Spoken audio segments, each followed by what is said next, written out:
Ako, prangkahan na lang tayo, magbago ito. Magbago itong sitwasyon sa droga kapag magbago ang approach ng ating Pangulo patungkol dito sa pagsawata ng illegal na droga. Eh, kung ngayon na wala siyang pakialam, tahimik lang siya dyan, wala siyang pakialam kung ano nangyari sa ating bansa, ay hindi magbabago yan.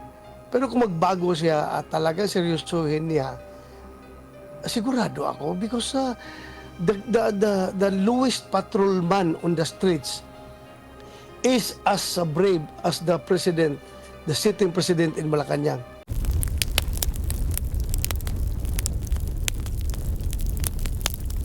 Senator, ito po ay katanungan ng ating mga kababayan. Kasi sa nangyayari po ngayon, parang wala na pong natatakot. Sa tingin niyo po ba, ito kasi tanong nila ng ating mga netizens, may pag-asa pa po ba ang ating bayan na makaahon dito sa paglaganap ng droga, sa kriminalidad? May pag-asa pa po bang mabaliktad ito?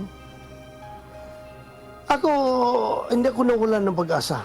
Hindi ko nawalan ng pag-asa. I'm not feeling hopeless, pero I'm trying to lighten up the situation. Ako, prangkahan na lang tayo, magbago ito. Magbago itong sitwasyon sa droga kapag magbago ang approach ng ating Pangulo patungkol dito sa pagsawata ng illegal na droga. Eh, kung ngayon na wala siyang pakialam, tahimik lang siya dyan, wala siyang pakialam kung ano nangyari sa ating bansa, ay hindi magbabago yan.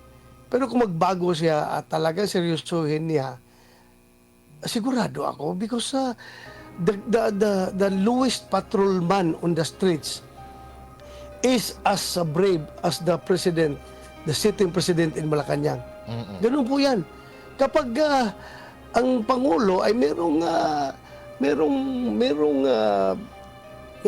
direktiba sa kanyang mga tauhan na sige, kagaya ng ginawa ni Pangulong Duterte, mahirap sabihin na ikumpara na naman natin. Because wala talaga no choice tayo talagang makumpara talaga natin yung previous administration at saka itong present administration.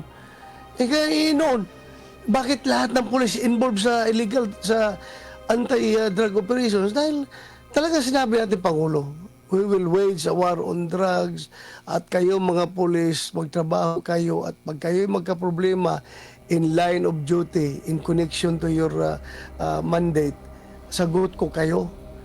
Pero kung kayo ay mag-abuso, kayo rin ang mananagot sa akin.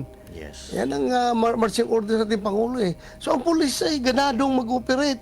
Pero ngayon, tanongin mo yung police ngayon, tahimik lang yan. Correct. Pero bulungan mo, kumusta? Sagutin ka lang ng police wala sir, hindi na ito panahon ngayon na magpahiro-hiro tayo ngayon sir. Dahil pag ikaw ay nagka-problema dyan sa anti-drug operation mo, buntot mo, hila mo, Nako. kawawa ka. Kaya tahimik na lang kami ngayon dito sir, tahimik na lang. Kahit na itong mga pulis na ito gustong-gusto magtrabaho pero nag-aalangan, takot.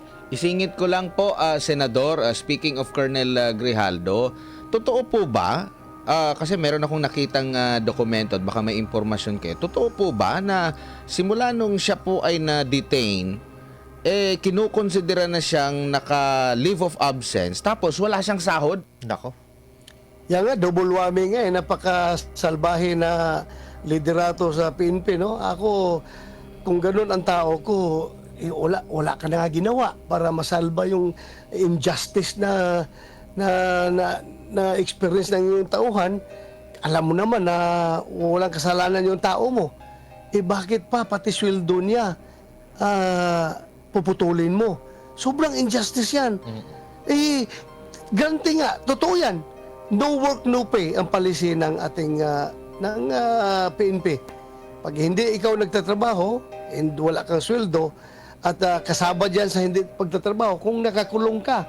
Pero sana naman they should be liberal enough to interpret their own policy. Hindi yung porke galit yung House of Representatives sa tauhan mo, galit ka na rin. Ay naku, saan ang hustisya nito? Anong klaseng liderato meron ka? Dapat depensahan mo yung tao mo. At ang alam mo, as a commander, yung primary duty mo, primary consideration mo is number one, accomplishment of the mission. Number 2, to look for the welfare of your men. Ngayon, saan ang welfare ng tao mo ngayon dyan? Kawawa yung tao mo. Unless naka-align yung accomplishment of the mission mo doon sa mission ng mga Quadcom, kung anong mission na meron silang gustong makamit. Sige, sundin mo. Kung galit sila, galit ka rin sa tao mo. Kung gusto lang yurakan yung karapatan ng tauhan mo, yurakan mo na rin yung tao mo. At gipitin mo ng gusto. Mali ba? Mali ka. Naawa ako sa tao. Dapat siya ay i-consider na hero ng PNP because he stood up for what is right.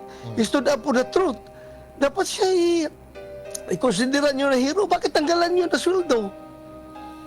Sobra naman ito. Ano ba nangyari Kasi di rin naman niya kasalanan siguro, Senador, na siya po ay ma-contempt at hindi siya makapag-perform ng kanyang trabaho.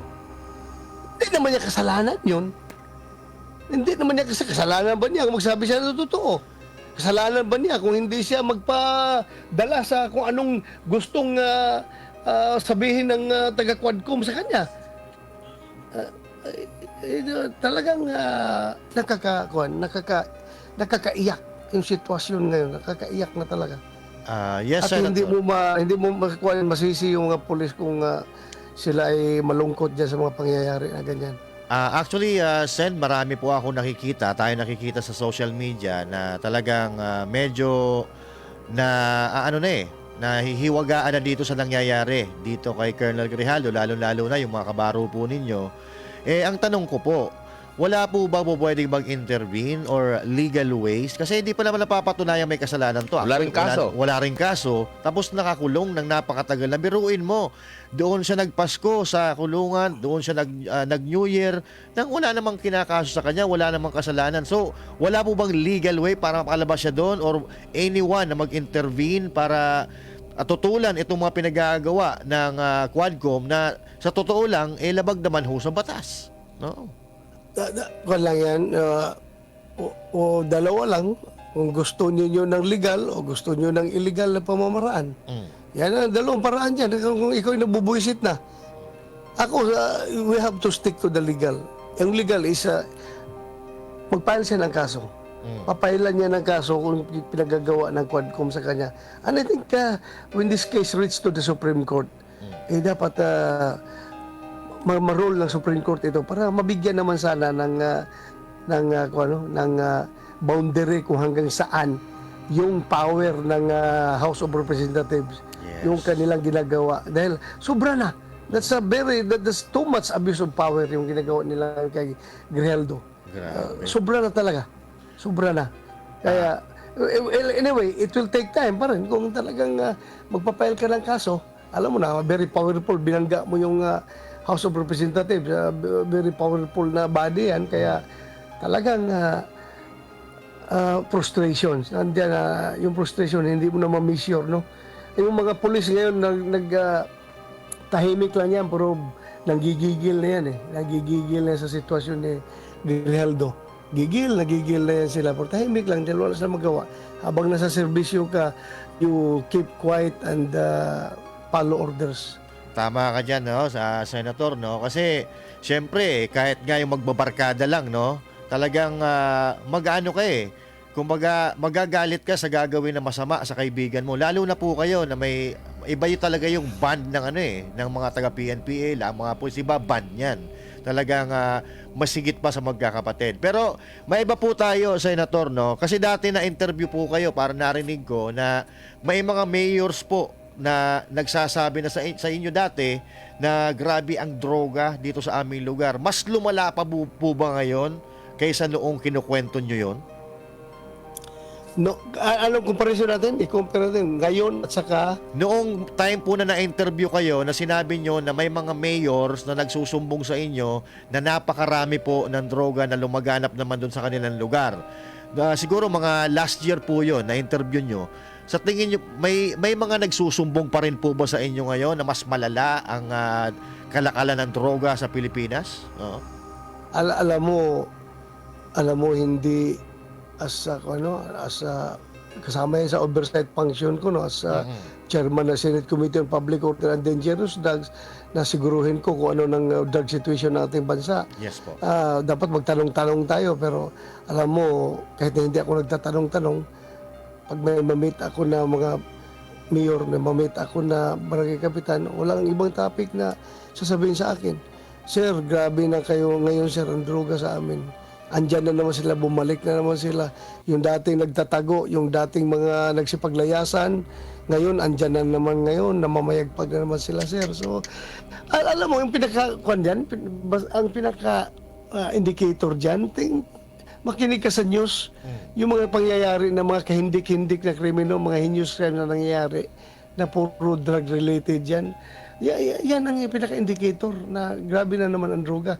At saka, makita mo, noon, meron bang matapang na mga drug addict na mag-post-post dyan sa social media na sila'y gumagamit ng shabu, na sila'y